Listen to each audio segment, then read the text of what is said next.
Support comes from the Rosa Parks Museum on Troy University's Montgomery campus. Located on the spot of Mrs. Parks' historic 1955 arrest and featuring exhibits that chronicle the history of the Montgomery bus boycott. More information at troy.edu/Rosa Parks. Culture. Culture. Culture. Equality, equity, and justice. Religion as culture. It's hard to define. Belonging. I would get passed over. Conflict. Conversation. There are conflicts that happen. It's life. Celebrate differences. Compromise. Cooperation. Culture. Culture and belonging. Welcome to the Culture and Belonging podcast from Troy University and the Office of Institutional Research, Planning, and Effectiveness. I'm Rich and Ledet. And I'm Wendy Broyles. Our guest today is one of the most trusted voices in radio. Carolyn Hutcheson is the host of In Focus on Troy Public Radio. Carolyn has worked in broadcasting for more than 4 decades, and in that time she's interviewed thousands of guests, including artists, historians, musicians, and public officials. But today, we're turning the tables on this master interviewer and asking her to talk about the one topic she's usually too modest to discuss, herself.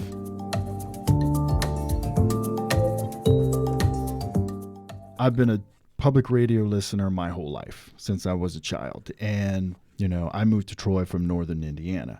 So here I am in a new place. I don't know what's going on, but I turn on Troy Public Radio and I get to hear these voices and I get to hear these stories. And then along comes the In Focus podcast. Yeah.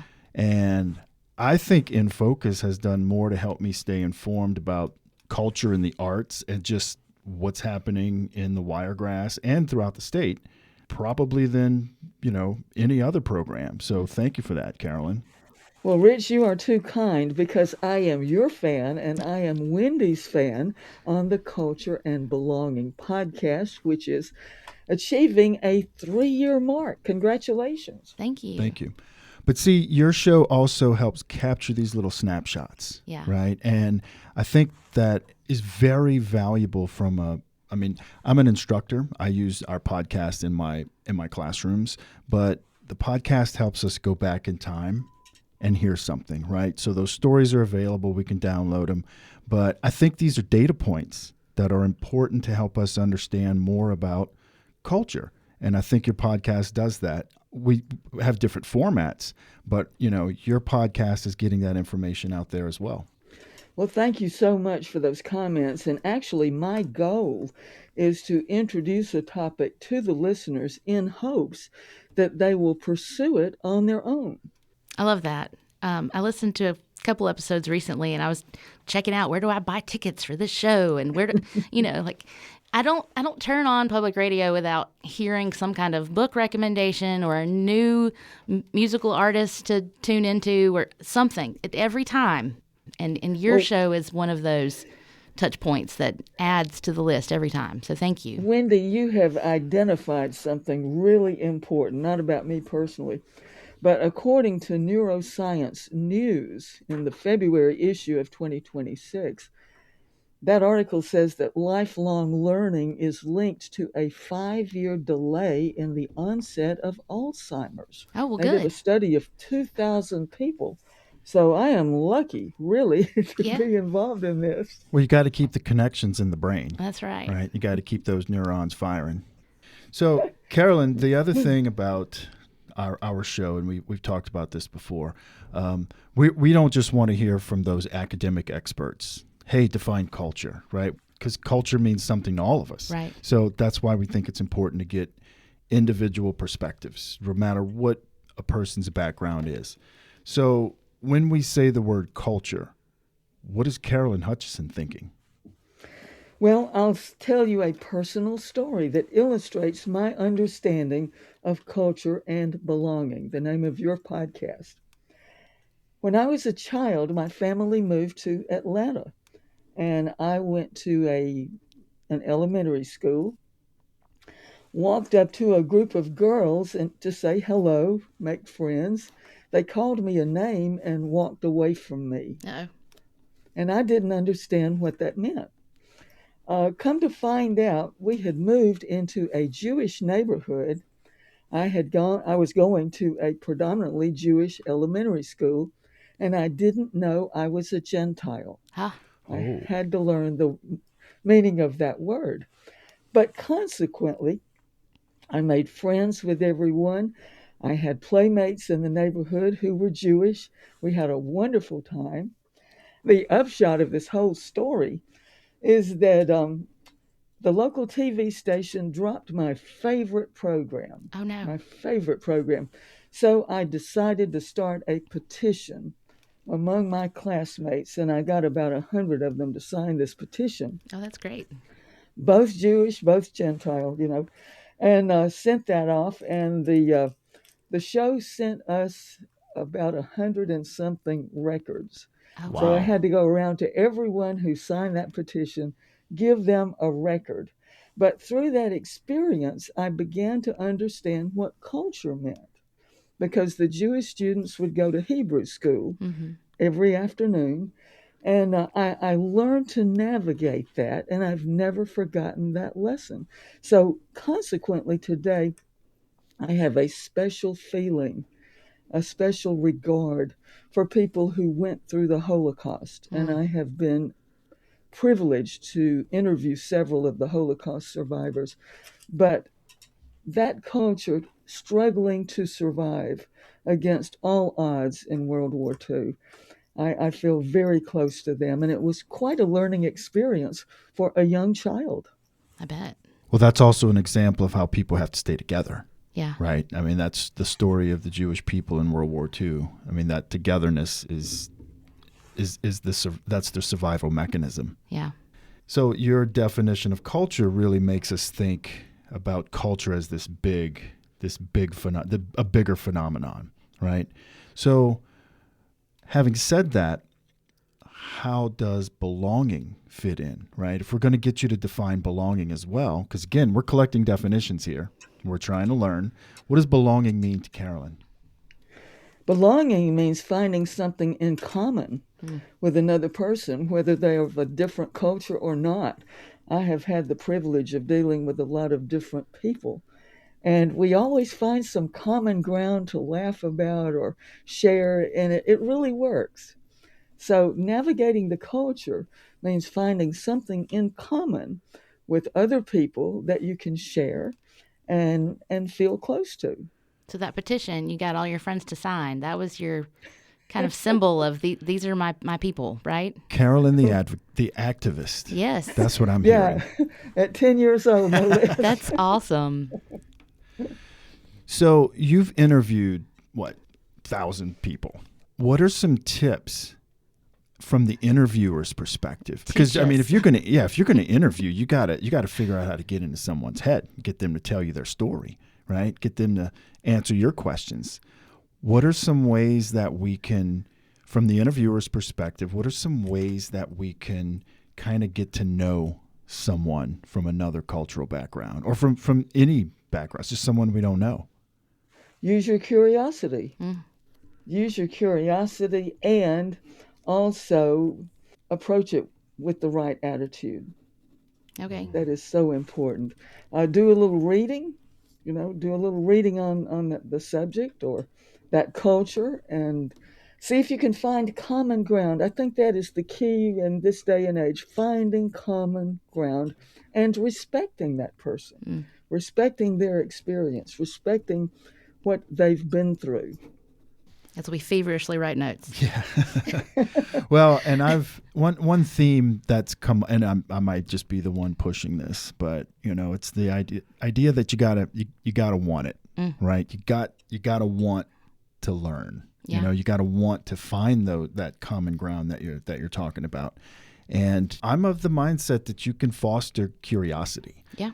We may not instantly be curious about things we don't know, right? But I think you can create an environment. I do it in the classroom as much as possible. Create an environment where students want to be curious about the topic that we're studying. 42 years in broadcasting wisdom right there.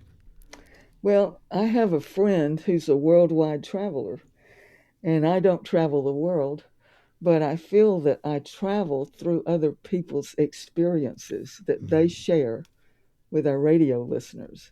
So I sort of am a vicarious traveler through these interviews and thoroughly enjoy for 10 minutes, 20 minutes if it's a part two interview. Right. Just living their experience. So, do you have like a go-to question that you use for getting to know someone? What I try to do, because I have such a limited amount of time compared to your show, is I try to do a little homework. For instance, when I was reading up on Rich and his bio, I caught this sentence about how he had done research in Afghanistan. Right. So to me, that is a conversation starter because that experience is different from someone else's experience. And what I try to do is bring to the listeners those experiences. That's good. In other words, if we all say the same thing, that's not a very interesting program. True. But when I picked out Rich's experience in Afghanistan, I thought, wow, what was he doing there? What did he learn? What can he share? Yeah. So I'm always trying to bring a new angle or new information to the listeners because I don't think they want to hear the same old thing. Oh, no. Well, I was able to do my work because I was taught how to learn. I mean, I'm trained as a political scientist, so a lot of my training was in methodology, and I can apply those methodologies to different problem sets, if you will. Much like the interviewer knows how to, there's a set of questions you can ask, but you got to be adaptable, right? You ask the right questions in the right situation, So that's some similarities between the work that I did before and the work that you do as a podcaster and a broadcaster and, the work that we do here at Troy Public Radio. Yeah, you always want to bring something new to the table. And I'm always discovering things about people. It's so interesting. Right now, I'm doing several interviews with a guy named Jake Braun. He was the National Cybersecurity Deputy Director in the White House. Wow. At a previous administration. Guess what? He got a master's in political science at Troy University through remote learning. That's cool. I teach in that program. This was about 15 years ago. He got this. That's this awesome. shows that Troy was a pioneer in distance learning. That's one of the first. Students. Yeah. So we're all educators. The podcaster is an educator. And right? we're learners. And we're learners. So if our listeners listen to this podcast and they only take away one thing, what do you want that to be? Keep those phone calls and letters coming. Because I have a lot of requests for interviews, a lot of requests. So we need to keep that two-way conversation going. Don't just listen, but reach back out. Reach back to Troy University. And let us know what you want more of. Let us know if you have, like Rich, you were talking about, you've got some subjects you and I can explore together. So keep that two-way going because that is really the beauty of radio. When you're in your vehicle, by yourself, traveling somewhere, your companion is the person on that radio, on your radio. So you are talking directly to one person at a time. It's a very personal conversation, personal connection. Keep the two-way conversation going. I like that. That's succinct, smart, and I think I might use that. I'll give you a citation, though. I'll credit. He's going to go academic on us. Tell us about your outdoor adventures, Carolyn. Well, professionally, I started out in a field called outdoor education. So I had a career of about 12 years, and I ended up training camp directors, children going to camp. I am a total believer in the value of the camp experience in training children to love the outdoors and be able to navigate in the outdoors. So I became a canoeing instructor and directed a canoeing program at a girls' camp in North Carolina in the summers. I became a swimming water safety instructor and river rescue, all of that, and am a almost lifelong canoeist, exploring rivers, and I'm talking whitewater rivers as well as regular rivers or flatwater rivers. And it had been my life. It really has been my life. So I feel very strongly that outdoor education is extremely important. Bringing up children in the outdoors to be comfortable. You think about how we're surrounded by social media these days. Yes. If kids don't get outside and learn about the outdoors and learn what the outdoors has to teach them, we're not comfortable in nature. So that's my big soapbox right there, and I am still passionately devoted to that. I love that. Do you have some favorite spots in the I Wiregrass do. area? I river hesitate to share them river because region. some of these rivers are very dangerous, and I don't want to give people ideas if they're not trained and equipped to do that. And we don't want to overcrowd them. You're right. You're right. Right, but when the movie Deliverance came out, Oh, no. that's what did it. And my canoeing partner and I have been paddling together for many decades. Oh, my goodness. And That's cool. I've only come close to dying once. Only once. Whoa. I get in the water as often as I can with the river keepers around here. I believe you talked to one of my friends, Michael Mullen. Mike, yes. Mike and I go way back to an outdoor organization we were on the board for, yes. Yeah, no, and I grew up in the swamp in Louisiana. Oh, so wow. I had no choice, down the bayou, but to appreciate nature, whether I did or not. I love swamp paddling. Oh, yeah. It's great. Oh, yeah. Well, I learned how to stand up in a pirogue with a push pole a long time ago. Oh, my so, goodness. I do my thing too. Good for you. I think that is fantastic. A pirogue I've never had the pleasure, but it sounds interesting. Well, you ought to try stand-up paddleboarding, Carolyn. You might enjoy that if you haven't tried it. I've been standing up in a canoe for a long time. There you go. There you go. Scout Rapids standing up. Yes. Wow. That is awesome. I do believe outdoor education has a major part to play in the field of education.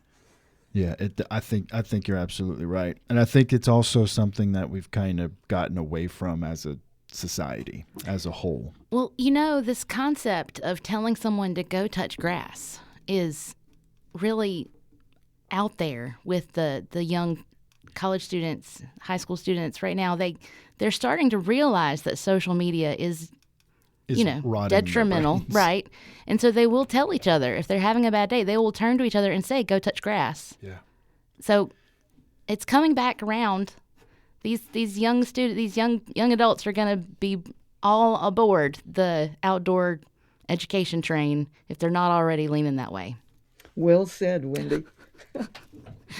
I've heard students use that phrase, and I'm like, really? Go touch grass? Yeah, I get that, but I don't know. For my generation, our generation, it was normal to stay outside until it got dark. We didn't have street lights where I grew up. My husband talks about when the street lights came on, that's when you went in the house, right? But we didn't have street lights. When it got too dark to play outside, you went inside. So it's just a totally different world right now with social media and all that. Well, so we would wake up, have breakfast. Mom would send us outside. Yeah. We would come in for lunch. She'd send us right back outside. If you got thirsty, there's the water hose. Exactly. Yeah. And Wendy and Rich, as far as the hiking goes, we now here in Alabama have the beginnings of the Appalachian Trail thanks to the Pinhoti Trail atop Flag Mountain in Coosa County. Oh, that's so great. So the Appalachian Trail is over 2,000 miles long. Yes. I think it's the nation's oldest footpath. And the Pinhoti connects to that. Pinhoti means turkey. And the sign on the trees to lead you on the path is the turkey foot. That's so we've got abundant hiking opportunities, north, central, south Alabama, wonderful outdoor opportunities wherever you go. I was gifted a year pass to Oak Mountain up a little bit north, Birmingham area. So I've been exploring around there a little bit, but you got me jazzed up to get out on the water, Carolyn. So. Well, if you ever want to paddle in a canoe, I'm game. Awesome. That's great. Our guest for this episode of Culture and Belonging has been Carolyn Hutcheson, host of Troy Public Radio's In Focus. We hope that you'll subscribe to the Culture and Belonging podcast, wherever you get your podcasts. Stay up to date on all things culture and belonging by following us on Blue Sky. Just look for @belongingpod.bsky.social. Culture and Belonging is produced by Troy University and the studios of Troy Public Radio by Austin Toy and with help from Kyle Gassett. So until next time, I'm Wendy Broyles. And I'm Rich Ledet, and this is Culture and Belonging.